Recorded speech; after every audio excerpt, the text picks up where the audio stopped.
فرماتے ہیں کہ اللہ تعالیٰ نے جس بھی نبی کو مبعوث فرمایا اسے چہرہ بھی خوبصورت عطا کیا اور آواز بھی خوبصورت عطا. ہمارے نبی پاک صلی اللہ علیہ وسلم بھی خوبصورت چہرے کے اور خوبصورت آواز کے مالک. آپ جب قرآن پاک کی تلاوت کرتے ہیں تو گانے والوں کی طرح بنا بنا کے نہیں پڑھتے. بسم اللہ الرحمن الرحیم. آج درس شمائل ترمذی میں ہمارے موضوع کا عنوان ہے قراءت مصطفیٰ صلی اللہ علیہ وسلم. یعنی میرے اور آپ کے کریم آقا صلی اللہ علیہ وسلم آپ قرآن مجید کی قراءت کیسے کرتے تھے. قرآن مجید اللہ تعالیٰ کا آخری پیغام اور ساری کائنات انسانی کے لیے ہدایت ہے اور ہمارے دین اسلام کی یہ نصابی کتاب ہے. جس طرح اس کا پڑھنا سمجھنا اور اس پر عمل کرنا ضروری ہے، اسی طرح اس کے پڑھنے میں تجوید و قراءت کو پیش نظر رکھنا بھی ضروری ہے. اور اسے ترتیل کے ساتھ پڑھنا یہ ہمارے شریعت کی نظروں میں پسندیدہ ہے، بلکہ حکم دیا گیا ہے. اور ترتیل سے مراد یہ ہے کہ رموز و اوقاف کا لحاظ کرتے ہوئے اصول و ضوابط کے ساتھ اور خوبصورتی کے ساتھ اسے ٹھہر ٹھہر کے پڑھا جائے. قرآن مجید فصیح عربی زبان میں نازل ہوا ہے اور ہمارے نبی پاک صلی اللہ علیہ وسلم عربوں میں سب سے زیادہ فصیح و بلیغ عربی بولنے والے تھے. آپ خود ارشاد فرماتے ہیں انا اعربکم عربیۃ انا قریشی، کہ میری زبان تم میں سب سے بہتر ہے اور میں قریشی ہوں. حضرت سیدنا صدیق اکبر رضی اللہ تعالیٰ عنہ آقا علیہ السلام کی زبان اقدس سے جملے سن کر اور آپ کی گفتگو سن کر جو انہوں نے محسوس کیا، اپنا مشاہدہ انہوں نے آقا علیہ السلام کی بارگاہ میں بیان کیا. عرض کرنے لگے اللہ کے رسول، میں نے آپ سے زیادہ فصیح زبان میں عربی بولنے والا کسی کو نہیں دیکھا. ایک مرتبہ صحابہ کرام علیہ رضوان نے آپ کی بارگاہ میں عرض کی کہ حضور ہم نے آپ سے بڑھ کر کسی کو فصیح نہیں دیکھا. تو آپ نے جواب میں ارشاد فرمایا میری فصاحت میں کیا چیز مانے آ سکتی ہے، قرآن میری فصیح زبان میں نازل ہوا ہے. تو آپ فصیح و بلیغ زبان کے مالک تھے اور اسی میں آپ قرآن مجید کی تلاوت کرتے تھے. تو تلاوت قرآن مجید کا حسن مزید دوبالا ہو جایا کرتا تھا. اور پھر تلاوت قرآن مجید تو سب سے زیادہ سجتی ہی آپ کی زبان پاک پہ تھی، کیونکہ آپ خود صاحب قرآن تھے اور قرآن پاک آپ ہی کے قلب اطہر پہ اترا تھا. اب آئیے ذرا صحابہ کرام علیہ رضوان کی زبانی آقا علیہ السلام کی قراءت قرآن کی باتیں سنتے ہیں اور ان خوبصورت اور ایمان فروز مناظر کے نقشے سماعت کرتے ہیں. حضرت قتادہ رضی اللہ تعالیٰ عنہ آپ بیان فرماتے ہیں کہ ما بعث اللہ نبیا الا حسن الوجہ حسن الصوت. فرماتے ہیں کہ اللہ تعالیٰ نے جس بھی نبی کو مبعوث فرمایا اسے چہرہ بھی خوبصورت عطا کیا اور آواز بھی خوبصورت عطا کی. پھر فرماتے ہیں وَكَانَ نَبِيُّكُمْ صلی اللہ علیہ وآلہ وسلم حسن الوجہ حسن الصوت. پہلے ایک بند پڑھا ہے، پھر اسے دوبارہ فرمایا نہیں. آپ بڑی خوبصورتی کے ساتھ جو فصاحت و بلاغت کا حصہ اللہ تعالیٰ نے آپ کو عطا فرمایا اس کے مطابق اور تفکیر کے ساتھ اور رموز و اوقاف کو پیش نظر رکھ کے آپ قرآن پاک کی تلاوت کرتے ہیں.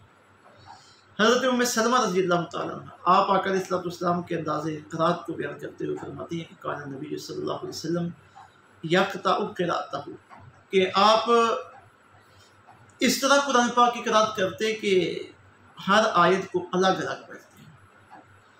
یقول الحمدللہ رب العالمین ثم یقف، آپ آیت پڑھ دینا الحمدللہ رب العالمین، پھر اس کے اوپر وقف کرتے. ثم یقول الرحمن الرحیم ثم یقف، پھر الرحمن الرحیم پڑھنے کے بعد پھر وقفہ کرتے. وکان یقرأ مالک یوم الدین، پھر اس کے بعد وقفہ کرتے. تو یہ آقا علیہ السلام کا رک رک کے ٹھہر ٹھہر کے قرآن پاک پڑھنے کا ایک خوبصورت انداز حضرت ام سلمہ بیان فرماتی ہیں. حضرت عبداللہ بن قیس رضی اللہ تعالیٰ عنہ بیان فرماتے ہیں کہ میں نے حضرت عائشہ رضی اللہ تعالیٰ عنہ سے پوچھا کہ نبی پاک صلی اللہ علیہ وسلم کیسے تلاوت فرماتے تھے، کیا پست آواز سے تلاوت فرماتے تھے یا بلند آواز سے؟ تو آپ نے جواب میں ارشاد فرمایا کل ذالک، کہ آپ دونوں طرح تلاوت فرماتے تھے. قد کان یفعل قد کان ربما اسر و ربما جہر، آپ دونوں طرح سے تلاوت فرماتے تھے. کبھی آپ آہستہ آواز سے تلاوت فرماتے تھے اور کبھی اونچی آواز سے. اب کوئی موقع ہوتا ہے آہستہ آواز سے تلاوت کرنے کا تو سرکار آہستہ آواز سے تلاوت فرماتے ہیں. کبھی ہوتا کہ آہستہ آواز سے تلاوت فرمانے میں دل کو زیادہ سرور نصیب ہوتا ہے، اللہ تعالیٰ کی طرف توجہ زیادہ ہوتی ہے تو آہستہ آواز سے تلاوت فرماتے ہیں.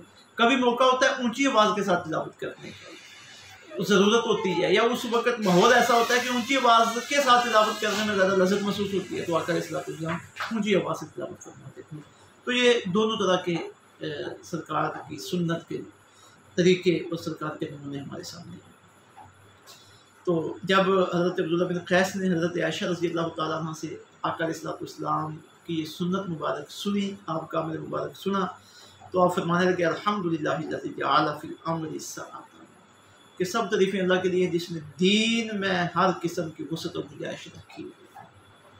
یعنی جو دین کی مبادیات ہیں، جو عبادت کے طریقہ کار ہیں، جو تو فرض نوعیت کے ہیں، ان کا ایک اپنا سسٹم ہے۔ اب ان میں بھی اللہ تعالیٰ نے جو معذور اور بیمار لوگ ہیں ان کے لیے گنجائش رکھی ہوئی ہے، ان کے لیے طریقے کو تبدیل کی۔ اسی طرح جو آقا علیہ السلام کی تلاوت کا طریقہ ہے، یا باقی جو فرائض کے علاوہ معاملات ہیں، عبادات کے طریقہ کار ہیں، ان میں بھی اللہ تعالیٰ نے ہر بندے کی اس کی ضرورت کے پیش نظر گنجائش رکھی ہوئی ہے۔ اب جب انہوں نے خراج کے بارے میں پوچھا تو فرمایا گیا کہ آپ اونچا بھی خراج کرتے تھے، آہستہ بھی خراج کرتے تھے۔ انہوں نے خوشی کا اظہار کیا کہ اللہ کا شکر ہے کہ جب ہم چاہیں آہستہ آواز سے تلاوت کر لیں، جب چاہیں اونچی آواز سے تلاوت کر لیں، ہمارے لیے اس میں گنجائش موجود ہے۔ تو حضرات گرامی، یہ میرے اور آپ کے محبوب آقا صلی اللہ علیہ وآلہ وسلم کے انداز خراج کے متعلق احادیث طیبات تھیں۔ تو انہیں سننے کے بعد ہمیں بھی توجہ کرنی چاہیے کہ ہماری تلاوت کیسی ہے، اور ہماری تلاوت کے اندر جو سستیاں ہیں، جو کوتاہیاں ہیں، ہمیں ان کا بھی جائزہ لینا چاہیے۔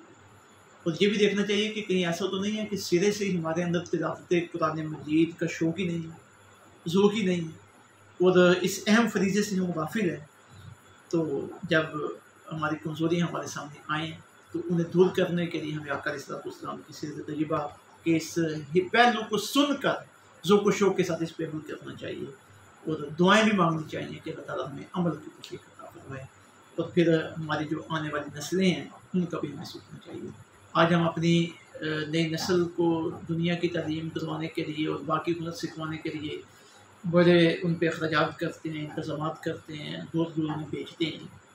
یہ ساری چیزیں اپنی جگہ پہ ٹھیک ہیں، لیکن بنیادی تعلیم جو ہم نے اپنے بچوں کو دینی ہے وہ قرآن مجید کی تعلیم ہے۔ تو آیا کہ قرآن پاک کے لیے بھی ہم اتنی محنت کر رہے ہیں، قرآن پاک کے لیے بھی اس قدر ہم اخراجات کر رہے ہیں، قرآن پاک کی تعلیم کے متعلق بھی بچوں کے لیے ہم اس قدر ہی پریشان ہیں کہ جتنا پریشان سکول کی تعلیم اور باقی ہنر سیکھنے کے معاملے میں ہوتے ہیں۔ اگر اتنا پریشان نہیں ہے تو پھر ہماری یہ بات نہیں، اسے دور کرنے کا ایک ہی طریقہ ہے کہ قرآن پاک کی طرف باقی ہنر سکھائیں، باقی تعلیمیں سکھائیں، لیکن سب سے پہلے انہیں قرآن سکھائیں، اچھے طریقے سے خوبصورتی کے ساتھ انہیں قرآن پڑھنا آتا ہو، قرآن پاک کا ترجمہ آتا ہو، قرآن کے جو بنیادی تقاضے ہیں ان سے، اس سے ان کی زندگی بھی اچھی گزرے گی، وہ آپ کی آنکھوں کی ٹھنڈک بھی بن سکیں گے، اور دنیا اور آخرت میں وہ کامیاب ہو سکیں گے۔ اللہ تعالیٰ ہمیں اس پیغام کے پیروں میں